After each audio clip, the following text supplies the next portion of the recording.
Hey everyone, my name is Jen Lowry and I am the author of Ghoul, The Case of the Missing Coffin.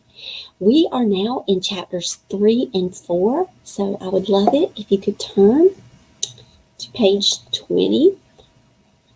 Chapter 3, This Isn't a Joke.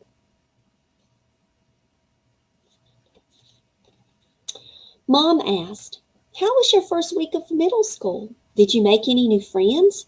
"Mom, they're the same ghouls from last year. We all moved up together, and we have Mrs. Harry for a teacher."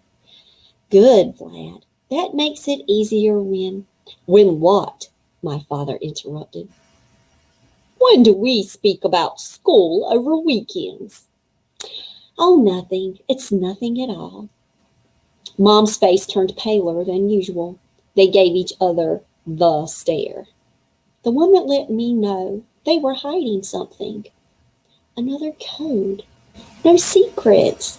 Secrets led to danger. Always tell and always tell the truth, no matter what.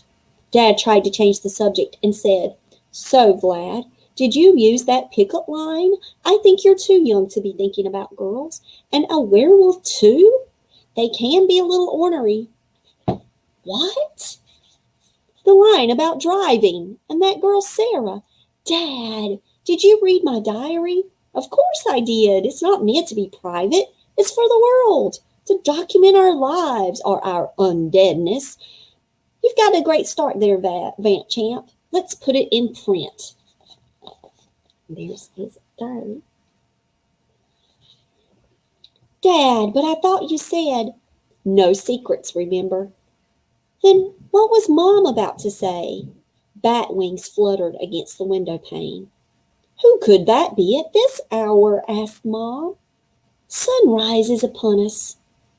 "Someone who isn't smart," said Dad. He opened up the window and an envelope with robotic scaled bat wings attached to it flapped wildly around the room, carrying a black envelope marked with a blood-red seal.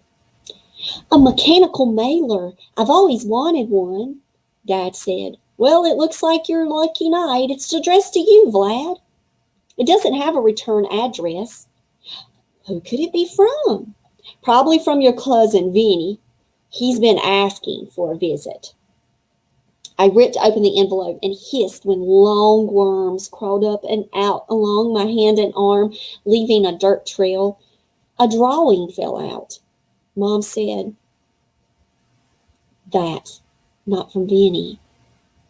I'll call Vic to make sure this isn't some sick joke." Dad said, "This isn't from family. No one jests about our coffins." I stared down at the drawing. There was a sketch of my coffin being carried away by a grim reaper in a flowing black robe and a skull mask.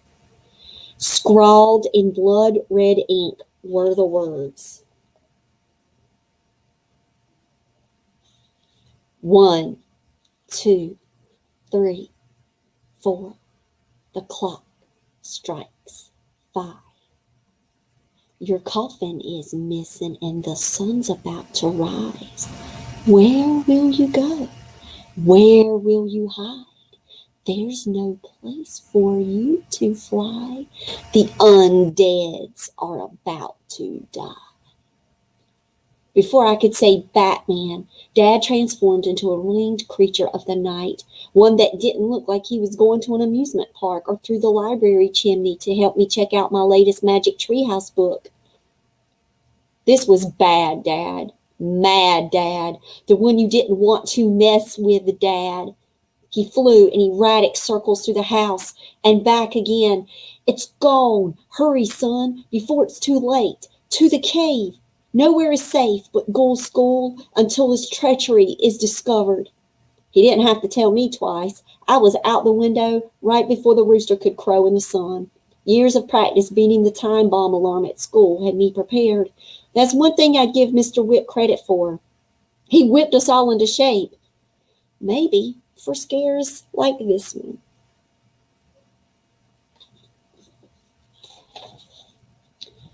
But who would do this to me? I was nice to everyone, wasn't I? Who would steal my coffin? Were the rest of the undead in trouble? Not on my watch, I roared. I broke through the last cloud into the abandoned mine shaft just before the sun made its way to say good morning to the land of the living. There's the entrance to Ghoul School. Chapter 4. You got a letter too?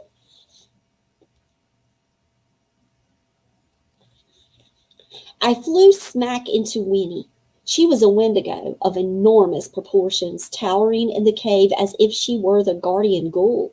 Her antlers scraped the top of the cave ceiling. Her voice echoed, "Why are you here?" "I could ask you the same question," I said as I changed back into my boyish form. I shook my black hair, trying my best to remove the spider webs I'd flown through at the entrance. Mr. Whip's pets needed a new catching spot. The more I pulled, the more I felt stuck. Winnie flicked a spider off my shoulder. With her bony knuckle against its long, protruding skull, it made an echoing thud when it bounced off the wall and scurried away. She said, "I got a letter tonight." "So did I. Something is after me, and it wants my heart." "Mine wasn't a love letter." "No, you don't understand." She pulled out the envelope and waved it at me. We exchanged letters and both looked up at each other in horror. Winnie's letter said, "Beware the tick-tock sound. It could be the clock. Are your very heart shattered in a box? Your icy veins will surely freeze when the silver slices you to your knees. You'll be buried in the cemetery. No more Wendigos to terrorize us anymore. The undead will be dead forevermore." I folded up the letter and handed it back to her. There was a drawing of a fresh grave with a tombstone with Winnie's name etched in it with charcoal paint. She cried, "What are we going to do?" Before I had a chance to respond, a voice slithered around us, the oiliest of them all. Mr. Whip came out of the shadows and drew his cloak tight around him. "Class is not in session until midnight. Why are you in my daylight domain? Can't I have some peace around here?" Winnie showed him the letters, and his face flipped from his usual frown into a sinister smile. "So someone's out to get the undead. We'll see about that. No one messes with my ghouls but me," he grimaced. "Let them try. I'll show them my nice guy side." "Mr. Whip, I don't think you..." My voice trailed when I heard the soft whimpering of Sarah crying in his office. Winnie transformed back into a girl now that she was safe inside the school and went inside Mr. Whip's office to put her arm around Sarah. She asked, "You too?" "I think we're all in danger," Sarah whispered. "Whoever this monster is, they threatened to cast a spell for an endless full moon. You know I can't stand being a werewolf. That would be the worst torture of them all. Give me the spikes, anything, not that." "Don't you dare speak of an endless full moon," spit out Mr. Whip. A tiny slobber of drool oozed from his mouth.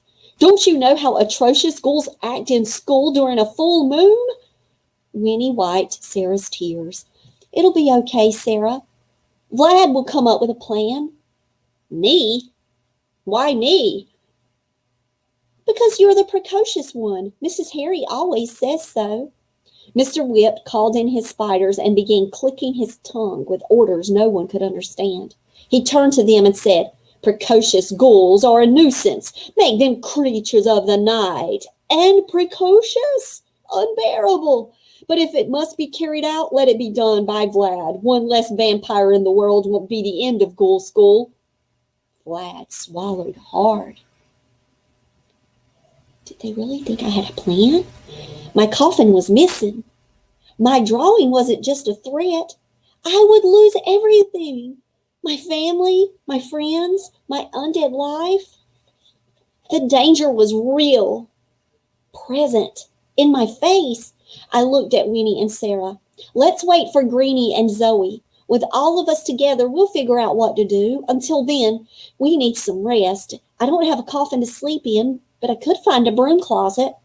I sounded a lot more confident than I felt. Someone would have to find the courage to stop this evil lurking in the shadows. Why did it have to be me? All right, guys, that was chapters 3 and 4. I hope that you're enjoying our read aloud of Ghoul School, The Case of the Missing Coffin. Please send me an email, jenlowrywrites@gmail.com, and let me see your drawings, your poetry, your short stories, your creative videos. I would love to be able to share them out on my pages. I will talk with you guys later.